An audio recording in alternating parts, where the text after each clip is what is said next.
games play.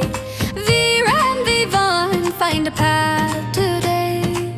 Patti's pages glitter, shall we see? Whoosh! We're walking through our history. The seed of a new land.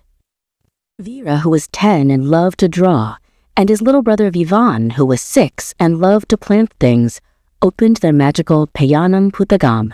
A glowing map appeared on the old pages, showing a short journey across the sea between two green lands. "A new Payanam is calling us," whispered Veera.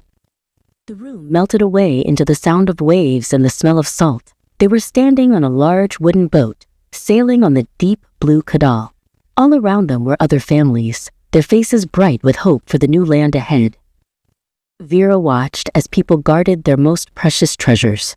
A mother held a small cloth bundle of seeds, a father clutched a scroll of songs, and a grandmother told a familiar story to a group of children.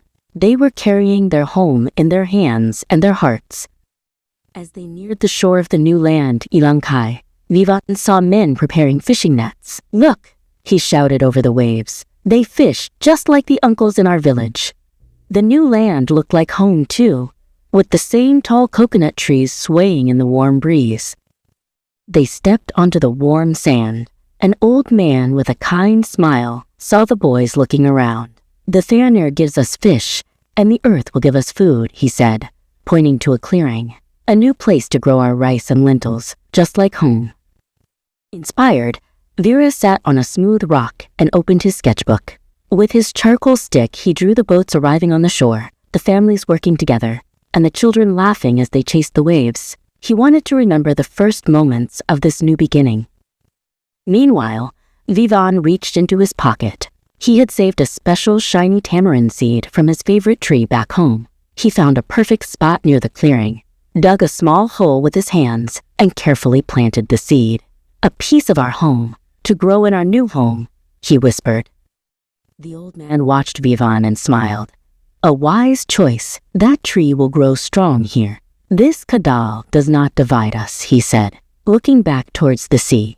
"It is a bridge that has connected our people for thousands of years. Our stories and our families have always traveled on its waters." A warm glow came from Veera's bag. The Payanam Putagam was calling them. They waved goodbye to the families, who were already singing familiar songs as they began to build their new homes. The brothers knew that the seeds and stories planted that day would grow into a beautiful new community. Back in their room, Veera looked at his drawings, and Vivan thought about his tiny seed, now buried in the warm earth of Ilankai. They had learned that a journey across the sea could carry not just people, but whole worlds.